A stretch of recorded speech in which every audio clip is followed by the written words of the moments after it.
हम कहाँ पर है? कोल माइन पे ऊपर। ये रही कोल माइन, ये रहा यहाँ का व्यू। देखो यार क्या चीज़ है, गजब का। हाय गाइस, हमारे साथ है अंकित सर आज यहाँ पर, माइनिंग इंजीनियर, और वो हमें लेके आए हैं यहाँ पर कोल माइनिंग दिखाने के लिए कैसे होती है, क्या होती है। तो हम उसके नज़ारे आपको दिखाते हैं। यहाँ पर कोल बर्न भी हो रहा है, एक प्रोसेस जैसे बताया आपने पहले, वो चीज़ का। हमें ओवरबर्डन को रिमूव करना है, उसके लिए हम ड्रिलिंग करते हैं। पर्टिकुलरली ड्रिलिंग की मशीन आगे आप जो देख रहे हैं 2 खड़ी हैं, वो ड्रिलिंग की मशीन है। और अपन नीचे चल के भी देख सकते हैं। उसने बोला ये टायर काम का है, बोला कैसे, बोला तो शमशान में।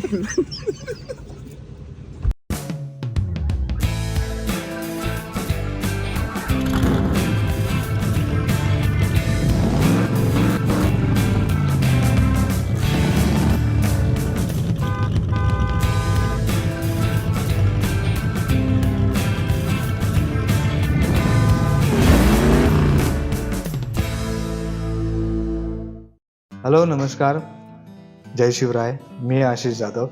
मैं निकला हूँ इंडिया रोड ट्रिप पे मेरे बिगेस्ट व्हील चेयर को लेके, या स्पोर्ट एंडेवर। और पिछले लास्ट 6 साल से मैं हैंडीकैप हूँ और ज़िंदगी यहाँ पर रुकती नहीं है, ये सोच के मैंने ये रोड ट्रिप स्टार्ट करी हुई है। तो यहाँ से मैं अपना रोड ट्रिप स्टार्ट कर रहा हूँ सातारा, महाराष्ट्र, जो कि स्वराज्य की राजधानी है। वहाँ से मैं स्टार्ट करूँगा, गुजरात होते हुए मैं राजस्थान जाऊँगा, फिर अपनी लस्सी की गली पंजाब होके मैं जम्मू कश्मीर की वादियों में घूमूंगा। उसके बाद मैं लेह लद्दाख के अपने उमलिंगला तक, टॉप तक, वर्ल्ड का मोस्ट हाईएस्ट जो ड्राइवेबल रोड है वहाँ तक जाऊंगा।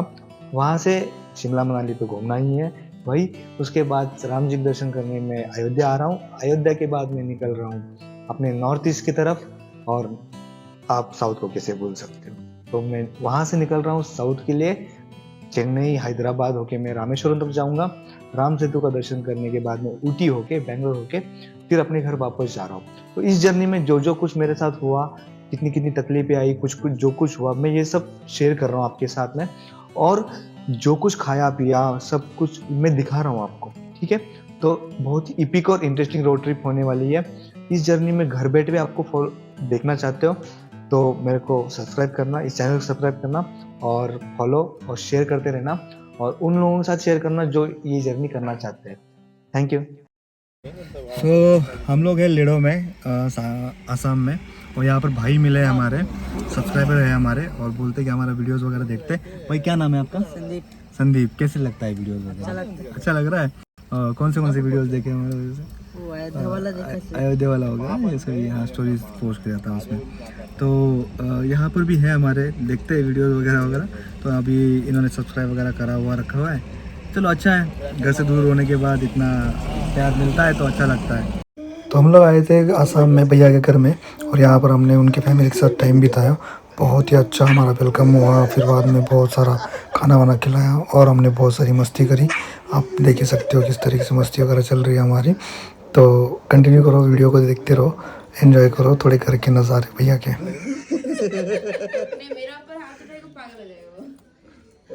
बुआ जी है ना, बुआ जी खिला रहे, देखो बुआ जी खिला रहे, देखो हमको ये सभी अभी 4 बार खा चुके सुबह से, फिर भी बुआ जी बोल रहे कि नहीं खाना है करके। बुआ जी पेट मोटा हो रहा है हमारा, 15 दिन में निकल जाएगा। 15 दिन में निकल जाएगा बोल। खा लो भाई, खा लो। तुम्हारा ये क्या बोल रहा था, ये क्या बोल रहा था बताना। ये क्या है, ये क्या है? खजूर गुल्ला है। तो बताने की जरूरत नहीं है, तू उठा के खा लेना। ये भाई भाई खाना है तो सीधा बोलो ना, खाना है करके। ये खजूर गुल्ला है, रसगुल्ला है। ये लोग मेरे घर पे कैदी बन गए। भाई साहब, ये कैदी नहीं, मतलब क्या बोलते, कैदी को तो खाना कम मिलता है। यहाँ हो रहा है उल्टा। मैं सुबह से 4 बार खा चुका हूँ, फिर भी सही में। अरे हाँ, तो उसका नाश्ता खा लिया, फिर वो ये जाके आके पानी पूरी खा लिया, फिर बाद में दाल पूरी दे दिया, फिर ये दे दिया, चाय दे दिया, अलग ही है। और उसके साथ भुजिया, चाय के साथ वो नमकीन। तो अभी तो लंच डिनर बाकी है। बस ये क्या है, मैं घर पे बोल रहा हूँ मैं बुआ की तरफ नहीं देख रहा। अब उनको टीवी की तरफ, उनको सीरियल लगा के दे, 2-3 सीरियल लगा के दो, उनको देखने दो बस। कल मैं एक रोटी खाना तो बोला खा के लेट सो जाऊं पच जाएगा अंदर। ये बोलता है मैं कुछ नहीं खाऊंगा, थोड़ा बहुत खाऊंगा, बोल के दो एक रोटी खा के फिर राइस आया तो हाँ मैं लेता हूँ हाथ से। राइस में फिर क्या करूँ अब आ गया है यार, अब आ गया। मैं कह रहा क्या बोले नहीं कहूँगा पेल दे। ऐसा नहीं भाई, ऐसा नहीं। अब तूने मना कर दिया, अब नहीं खाने का ना। नहीं मना कर दिया, अब बोलो ठीक है नहीं खाएगा। आप लोग सब उठ लेके आ चुके, परोसने के लिए तैयार है, वो गिरने वाला। उसमें क्या बोलते भाई, वहाँ ना बोलते नहीं ना क्या बोलते मैंने ना ही बोला था। मैं सुबह से मच्छी भी लेके आया पूरा, मैं क्या बोलूं। हाउ इज द हॉस्पिटल है? मच्छी खाया ये नहीं खाया भाई साहब। हम लोग बाहर गए मच्छी खाते बैठे, खाना बहुत टेस्टी है। मतलब काली इसलिए मतलब नहीं अब तेरे को कैसे पता टेस्टी है? पता चल जाता है खाने। आज सुबह जो रोटी और सब्जी था, रोटी और सब्जी कैसा था? खाया ना। रोटी और आलू की सब्जी कैसी थी? हाँ तो और सुबह मेरे को वो हम फ्रेश गाखी दूध क्या ठूसा है भैया पता भी नहीं। सुबह मैं दूध चाय पीता नहीं हूँ, और तुम्हारी चाची है ना? हाँ चाय अच्छा बनाती है। क्या बोला ना?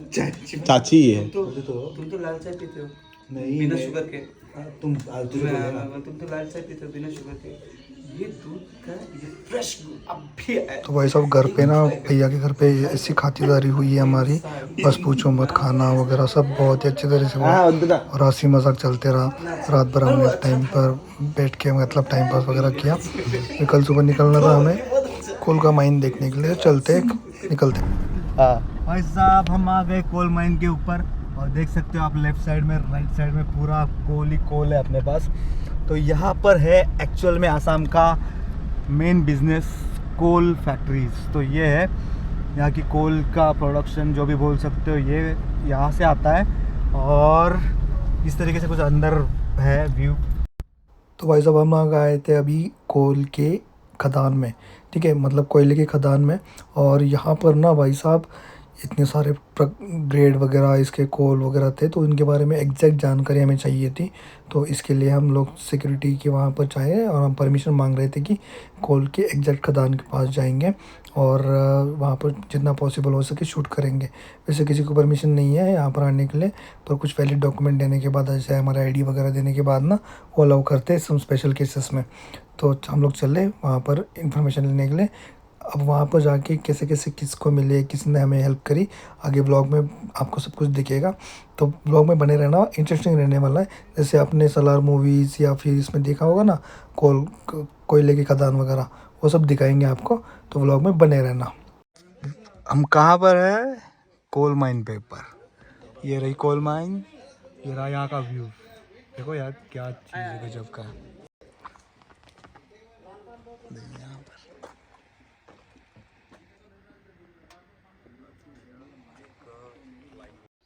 तो भाई साहब फाइनली हम लोग आ गए थे कोयले के खदान में, परमिशन वगैरह लेके लीगल प्रोसेस करके। यहाँ पर जो इंजीनियर लोगों की टीम थी ना, उन्होंने हमें यहाँ पर बहुत ही अच्छे से वेल मेंटेन किया। फाइनली हम जाने वाले थे जहाँ पर सलार मूवी का शूटिंग हुआ था ना, वो वाला एरिया देखो यहाँ पर नीचे है करके। तो ये वो सब हम देखने वाले थे। तो ये रही अपनी माफे एंडीवर और यहाँ के नज़ारे कुछ इस तरीके से थे। यहाँ के लोगों ने ना, इंजीनियर लोग को टीम थी, इन्होंने हमारे साथ इतना अच्छे से बिहेव किया, इतने अच्छे से हमारा वेलकम किया और अप्रिशिएट भी किया कि आप इतना कर रहे हो और ऐसे हालत में भी इंडिया रोड ट्रिप कर रहे हो। तो बहुत ही अच्छा लगा, बहुत ही इंफॉर्मेशन दी हमको। और मैं अपने टीम के तरफ से इनको थैंक्स बोलना चाहता हूँ कि उन्होंने हमें ये मौका दिया और देखने के लिए। तो हमने उनके साथ थोड़ा फ़ोटोज़ खिंचाई, तो ये हमारे लिए बहुत ही अच्छा मोमेंट था। तो हाय गाइस, हम लोग आए थे कोल इंडिया फैक्ट्री में और यहाँ पर हमको सर जी मिले सब लोग, और इन्होंने हमें पूरा इन्फॉर्मेशन दिया यहाँ का कैसे कैसे होता है, क्या क्या होता है, और यहाँ पर मतलब जितना भी प्रोसेस होता है, क्या होता है, सब इन्फॉर्मेशन दिया। बहुत ही अच्छा लगा कि इतना इन्फॉर्मेटिव हमें मिला और ब्लॉग में ये चीज़ बहुत ऊपर के आएगी। तो thank you for everyone for giving information and all. Thanks. इसके बाद हम निकल पड़े असली नज़ारे देखने के लिए, मतलब टॉप के ऊपर। ठीक है, तो वहाँ से दिखते हैं, ये देखो ट्रक वगैरह दिख रहे हैं ना, बहुत बड़े बड़े एक्चुअली में ये, और इनकी कैपेसिटी भी बहुत बड़ी है। जैसे हम वीडियोस में देखते हैं ना, बड़े बड़े ट्रक्स वगैरह भरे जाते हैं, तो ये यहीं पर चलते हैं और सब बहुत पावरफुल होते हैं। तो ये यहाँ का नज़ारा था। तो टॉप पे हम जा रहे थे क्योंकि वहाँ से पूरा ना दिखता है कोल कैसे निकालते हैं, कहाँ से कहाँ जाता है, क्या वहाँ पर व्यू पॉइंट है। तो हमारे साथ आ रहे थे अंकित सर, जो कि इंजीनियर है यहाँ के, और उन्होंने हमें बहुत हेल्प की। जैसे कि आप देख सकते हो, कार में वो बैठ के हमारे साथ आ रहे हैं, और हम लोग जा रहे थे अभी टॉप में क्योंकि वहाँ से पूरा नज़ारा दिख सके बोल के। तो यहाँ पे क्या है ना कि 4x4 व्हीकल चलती है, और हमारी एंडेवर तो 4x4 थी, तो हमें कोई दिक्कत नहीं थी। नसीब अच्छा था कि हमारे यहाँ पे बारिश नहीं हो रही थी। अगर बारिश होती तो कंडीशन बहुत वर्स्ट हो जाती है यहाँ पर, और घास भी चलना 4x4 की दिक्कत आती है। तो नसीब से बारिश नहीं थी, तो हमें निकल पड़े। और ऐसा फीलिंग आ रहा था ना जैसे कि मतलब कोई अलग सी दुनिया में आए करके। सब तरफ कोल का स्मेल, मतलब कोयले का स्मेल वगैरह आ रहा था। ये सब नज़ारे देखना यहाँ ऊपर से, तो ये जितना भी दूर दूर तक देख रहे हैं ना आप, ये पहाड़ी इलाका पूरा कोल इंडिया फैक्ट्री के अंडर आता है, और उनके अंडर में ना ये सब वर्क होता है यहाँ पर सब कुछ। तो यहाँ से कोयला वगैरह कैसे कैसे निकाला जाता है वगैरह हम लोग बताएंगे आपको। देखना ये नज़ारे ना भाई साहब मूवीज़ में देखे थे, पर मैं रियल में ऐसे देखने मिल रहे थे ना। पहाड़, बड़े बड़े पहाड़, उसमें ऊपर सब अपन कोई नहीं है दूसरा, और अपनी गाड़ी जा रही है। तो ये एक ड्रीम था ऐसी भी जगह देखने की करके। तो हम लोग वहाँ पर फाइनली जा रहे थे। भाई साहब गजब का था ये एक्सपीरियंस ना, गजब का था। शेयर करते हैं आपके साथ में, चलो। Or the only for thermal power it is done actually. Yeah, I would say that more than 55% electricity of India is generated by coal. Okay. So, and this is NEC, which is owned by Coal India Limited, which is a PSU.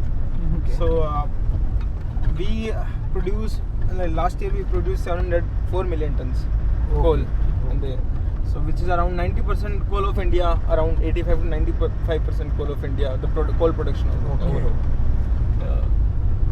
So here, like, अभी यहाँ से ये कोल जाएगा mostly thermal के लिए जाता है, जैसे इलेक्ट्रिसिटी जनरेट होती है। एंड अपार्ट फ्रॉम इट अपने लोकल हीट, लाइक फॉर कोई पट्टी वगैरह हो गई हीट की, या फिर जिनका छोटा मोटा काम, जिन्हें हीट अपने इलेक्ट्रिसिटी या फिर एनर्जी जनरेट करवानी है उसके लिए, या फिर वो जो लोकल इंडस्ट्रीज होती है वगैरह, Yeah, exactly. उनकी उसमें ग्रिड की जगह यूज़ होता है वो कोल होता है, तो वही। By the way, this is the richest coal of India. जीवन ग्रेड। ओके, पूरे इंडिया में कहीं पे भी नहीं है। Okay. I mean, coal has grades basically, Yes. according to the gross calorific value, कि कितना heat generate कर रहा है coal. Okay, there are 4 grades, right? More than beyond G16, G17 तक it is. Okay. G14 around. I heard that 4 A, B, C, D like that. No. Like That's- that are like types of coal. That are types of coal. Anthracite, bituminous, Okay. lignite, Okay. peat. These kind of Likewise. things. Yeah. So this way. Yeah.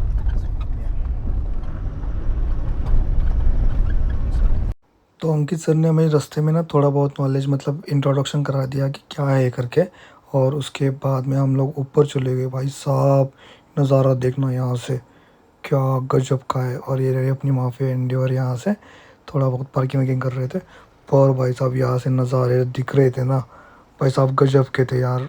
मतलब literally लग रहा था कौन से तो नए planet पे आ गए करके, यकीन ही नहीं हो रहा था, इस तरीके से थे यहाँ पर यार, गजब के। मतलब ऐसा लग रहा था कि मैं मतलब KGF या सलार मूवी का कुछ हिस्सा हूँ, और यहाँ पर मतलब लोग वगैरह काम वगैरह करते हैं ना, तो उनके बीच वाला हूँ मैं करके। तो भाई साहब सही था यहाँ का नज़ारा एक्सपीरियंस करने के लिए। आगे दिखाते हैं, वेट करो। हाय गाइस, हमारे साथ है अंकित सर आज यहाँ पर, माइनिंग इंजीनियर, और वो हमें लेके आए हैं यहाँ पर कोल माइनिंग दिखाने के लिए, कैसी होती है क्या होती है। तो हम उसके नज़ारे आपको दिखाते हैं। Say hi to everyone Ankit sir. Hi everyone. या तो वो आज हमें पूरा इन्फॉर्मेशन देंगे। तो इसके बाद जो भी आप वीडियो वगैरह देखेंगे उनका वॉइस होगा, और या फिर उसका वॉइस ओवर होगा उनका ऊपर, ठीक है। तो एग्जैक्ट कंटेंट क्या है यहाँ का हम बताते रहेंगे, और एग्जैक्ट क्या बिजनेस है कैसे है बताएंगे आपको, ठीक है। चलो ब्लॉग में बने रहना। जब से मैं आया हूँ हाँ तब से ऑपरेशंस देखना स्टार्ट किया था मैंने तो basically, and I found out कि यहाँ पे कैसे कोल निकाला जा रहा है, एक्सट्रैक्ट कैसे हो रहा है हम, फिर यहाँ से जो वेस्ट निकलता है उसको हम कैसे मैनेज करते हैं, ओके फिर यहाँ से इसको साइडिंग तक लेके जाना कोल को, अच्छा। डंपर्स, डंपर्स वगैरह और फिर साइडिंग से हम उसको डिस्पैच करते थे through rail and through roadway. Quantity quantity के काफ़ी ज़्यादा जाती है रैक्स के अंदर जब हम रेलवे से जाते रेलवे से हैं, बट वही क्वांटिटी कम रहती है अगर तो ट्रक हम से ट्रक से हाँ रोड से अराउंड 35-40 टन। Okay okay.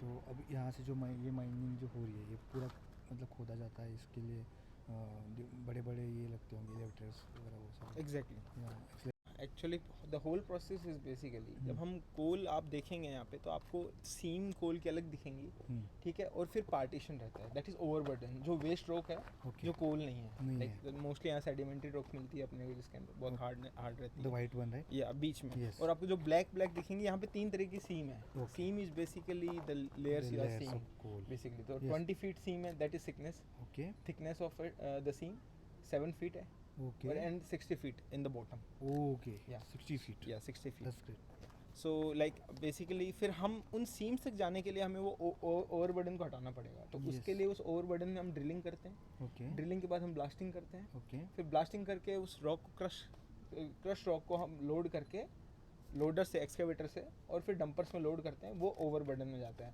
और Okay. जैसे ही हम सीम तक पहुंच जाते हैं तो हम कोल फिर लोड करते हैं डंपर्स में और वो साइडिंग में जाता है और फिर हम उसको डिस्पैच करते हैं। कितने सालों से चलते आ रहा है इसका कोल माइनिंग का ये प्रोसेस, मतलब अराउंड मतलब कब ख़त्म होगा ये, या फिर ऐसे ही रहेगा इसका प्रोसेस बनते रहेगा?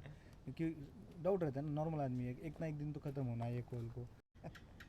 सी हम एनर्जी स्विच कर रहे हैं काफ़ी, the mode of energies I would say, तो अभी क्लीन एनर्जी की तरफ ज़्यादा इंडिया भी फोकस कर रहा है, even the whole world is focusing towards clean energy.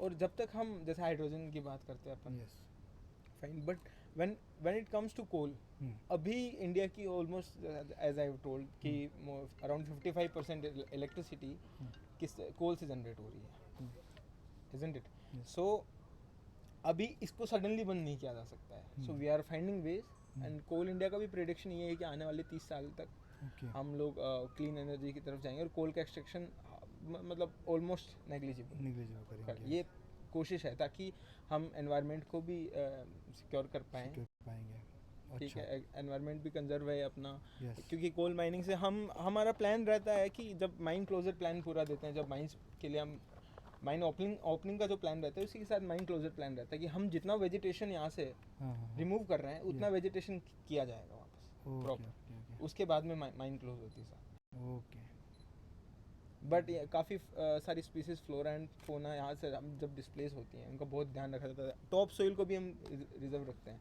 जो Okay. फर्टाइल होती है। ओके ओके, तो वो कहीं तो यूज़ होती होगी फिर? हाँ, वो क्लोजर के टाइम पे भी यूज रहती है या फिर अच्छा क्लोजर के टाइम पे वगैरह है सर। ओके ओके, पूरा लैंड ऑलमोस्ट काफ़ी कोल इंडिया का ही लैंड कोल है इंडिया का है। और ईस्ट इंडिया कंपनी के टाइम से लैंड चल रहा ओके ईस्ट इंडिया कंपनी। है। मेडिकल चेकअप होता है ओके ओके हर एम्प्लॉय का, हर एम्प्लॉय का। हाँ, और ये DGMS इसको जो अथॉरिटी है हाँ। जो हमारे ऊपर रेगुलेशंस बनाती है कोल माइंस के अंदर हर एक एम्प्लॉय को मतलब प्रिजर्व करने के लिए कि हाँ उनकी सेफ्टी देखने के लिए, तो वो यहाँ पे जितना मैनेजमेंट है कोल इंडिया का ओके उनको पूरी रिपोर्ट्स देनी पड़ती हैं कि हमने इतना IME करवाया है, इन सब का PME करवाया है, ये सारी रिपोर्ट्स ऊपर भेजी जाती हैं जो इंश्योर करते हैं कि हाँ सब किसी को कोई मेडिकली प्रॉब्लम तो नहीं। वर्कर्स का हेल्थ का exactly. मतलब यहाँ पर ख्याल रखा जाता है स्टार्टिंग ऑफ द डे से end of the his exactly, जब तक job है। Like क्यों retirement. Budget like for example like अभी हम बाहर रहते हैं, we know that this is the certain amount of medical checkup you are allowed to do, और लाइक आप कुछ भी मेडिकल चेकअप कर लो, ये तो गवर्नमेंट खुद मेडिकल चेकअप करती है, उनको खुद जाना पड़ता है मेडिकल चेकअप कराने के लिए। like we have ECS and terms and all ना। अंडरस्टूड that's आप जो कह रहे हो बेसिकली ये एक पार्ट है पूरे प्रोसीजर का Okay. कि आपको करवाना ही है, तो आपको इनवाइट किया जाएगा, कोल इंडिया का हॉस्पिटल है, कुछ ओके पर्टिकुलर टेस्ट करवाने हैं, ओके ठीक है, और कुछ प्रॉब्लम होती है और टेस्ट की यहाँ पे मशीन नहीं है तो आप बाहर से टेस्ट करवा सकते हो और रिइंबर्समेंट मिल जाएगा। Okay, that's very nice. Yeah, so अच्छा, facilities are very good, like medical facilities बहुत अच्छी प्रोवाइड करते हैं और आपको ऑल ओवर इंडिया, सिर्फ कोल इंडिया के हॉस्पिटल्स नहीं, आप कहीं बाहर से करवाएंगे तो आप विद रेफरेंस, With- अगर यहाँ आप पहले कोल इंडिया के ऑफिस हॉस्पिटल्स के अंदर अप्रोच करें और अगर आपको वहाँ पे इलाज मिल जाता है तो that's well and good, otherwise आप कहीं बाहर चेकअप करवा सकते हैं। कि आप कुछ वीडियोस हमने देखे, केव रहता है, केव के अंदर वर्कर्स काम कर रहे होते हैं वैसा, और वो निकालते हैं और थोड़ा निकाल के बाहर लाते हैं। तो ये हमें वीडियोस में देखा था। अब क्या इम्प्रूवमेंट हुआ है इसमें? मशीनरीज आ गए? या गुड क्वेश्चन। एक्चुअली जो आपने देखा वो अंडरग्राउंड माइंस, केविंग केविंग। या फिर अंडरग्राउंड माइनिंग, इसके अंदर जब हम जाते हैं, जब काफ़ी हम ओपन कास्ट उसका अप्रोच नहीं कर सकते, जो डेप्थ पे डिपेंड करता है कि हमें कितना डेप्थ तक जाना पड़ेगा। हम ओपन पिट बनाते बनाते भी अगर ज़्यादा डेप्थ पे है कोल, 200-250 मीटर अपन जितना डेप्थ बनाएंगे, कौन सा फिजिबल वे रहेगा और सेफ वे रहेगा, हम उसके हिसाब से डिसाइड करते हैं कि हमें कौन सा मेथड चूज़ करना है। अभी ये ऑलरेडी माउंटेन्स के अंदर है कोल या सीम यहाँ पे, तो हम ओपन कास्ट के थ्रू इसको कर रहे हैं। Open cast बोलते या इसको ओपन कास्ट में So I have one question in this. अब जो ये open cast है, like in how many like depth you will go, like at a certain point, एक कोई point होगा ना जहाँ रुक जाएंगे, okay this is अब से यहाँ से बंद. एग्जैक्टली, या You cannot do it, मतलब there should be some measurement to be done, right? Like risk, okay इससे ज़्यादा नीचे हम जा नहीं सकते. अंडरस्टूड। हाँ, तो इसी के लिए पूरा पहले सर्वे किया जाता है। CMPDI भी सर्वे करेगी इसके अंदर, बहुत सारे ऑर्गेनाइजेशन इंस्टीट्यूट सर्वे करें, कोल इंडिया के विद इन कुछ इंटरनल ऑर्गेनाइजेशन भी हैं। तो उस सर्वे के अंदर जहाँ तक हमारी सीम है और बॉडी मिलेगी हमें, हम देखेंगे कि उसको ओपन कास्ट, अगर इसका अब यहाँ से और 50 मीटर नीचे जाती है, अगर उसके बाद में कोल नहीं है, so why would I waste my resources, isn't it?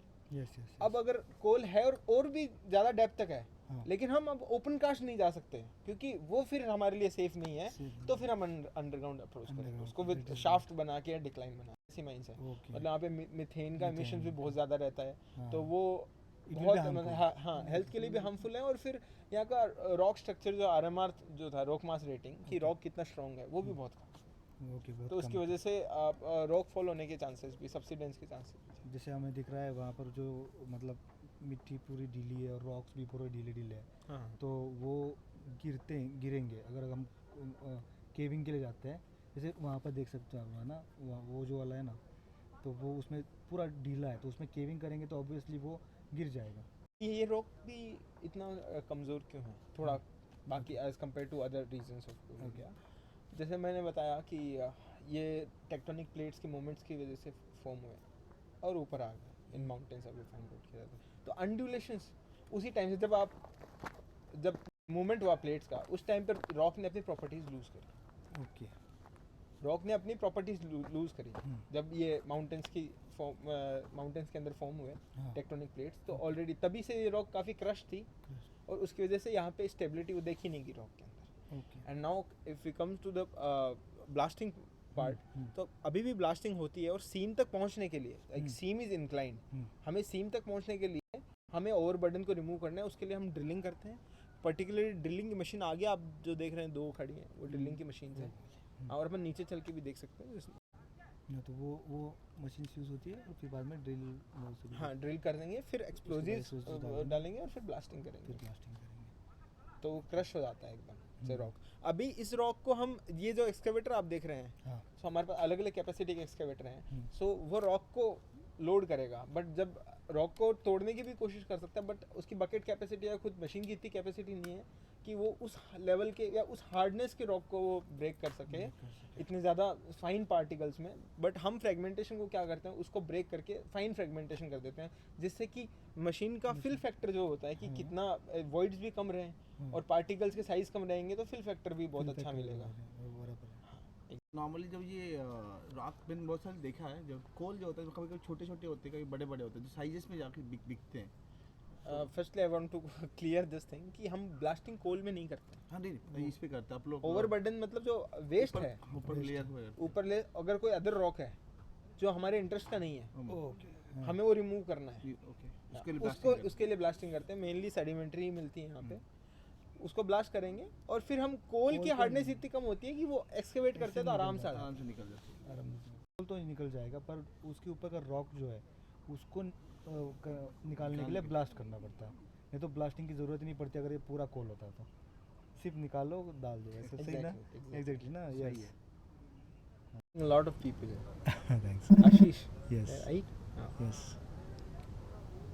When I got to know about you, like you are roaming around the whole India on wheelchair, like still each and everything. It was one of my dream. It was one of my dream to explore the India.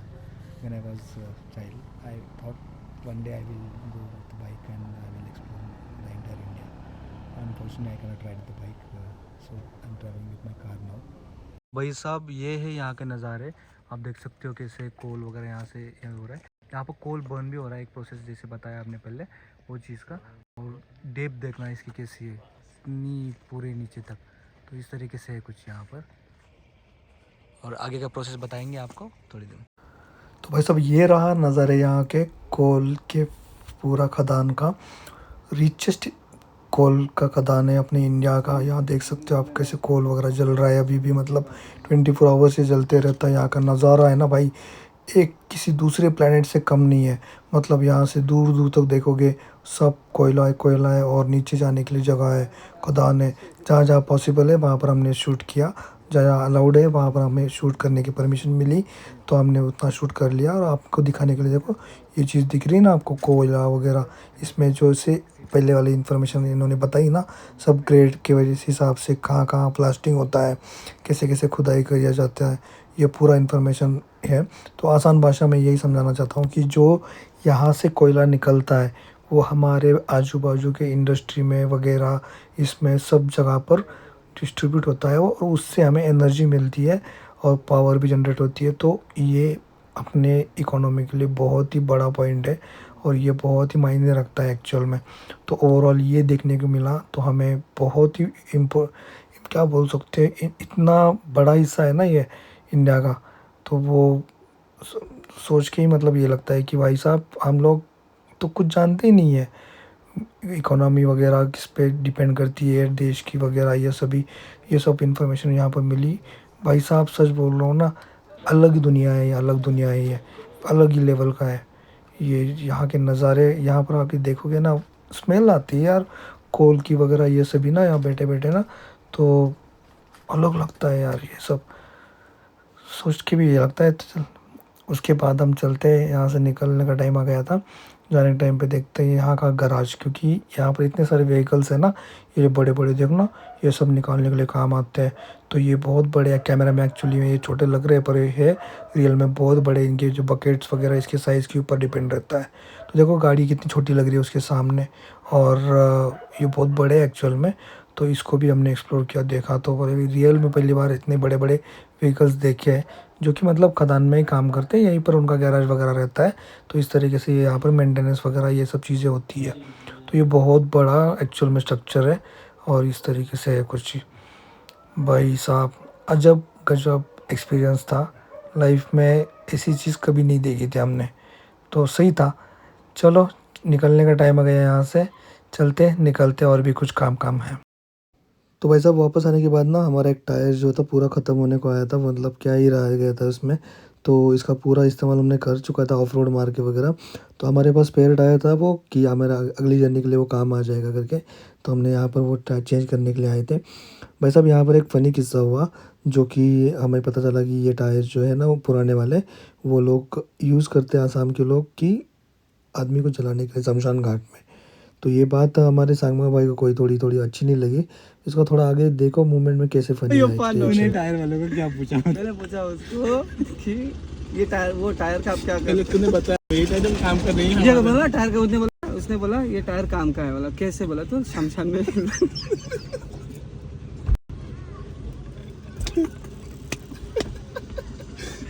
तो जब लकड़ी जब gas खत्म हो जाता है ना तो टायर के साथ जलाते हैं। तो यात्रा इसे ऊपर जब जाता है यात्रा सुखम नहीं हो जाता है, क्योंकि टायर साथ MRF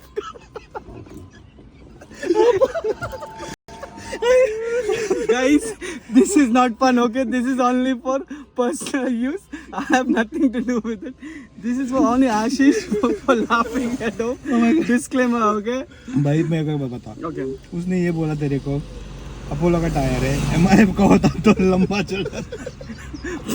मतलब straight to heaven, hell करके paradise. Nice. like- But मैंने कभी नहीं If देखा you ये use लोगों them, मैंने literally jokes apart मतलब jokes apart Still is not also. no jokes apart मतलब why you will burn a person with a tire? Anyhow, they wanted to burn. No, but you can burn with gasoline also. यह तो जो रहता है ना लकड़ी जलाते जैसे नॉर्मल। अभी देखो अभी बनारस जाओ सब लोग टायर लेके थोड़ी आए। अब बनारस में जो घाट पे जो चिता जलती है सब टायर लेके तो नहीं बैठे वहाँ में। नहीं तो टायर का मतलब सब अरे बिजनेस अच्छा है बा। ये तो मैंने कभी सोचा ही नहीं। ओ ए बंद करो ये।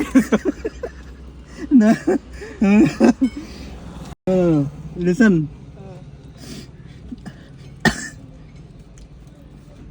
Tell me. At last, what he said. He said जलाते बस। No, he said no something. मैंने कुछ भी नहीं बोला। I didn't say anything. It was just an information with a conversation.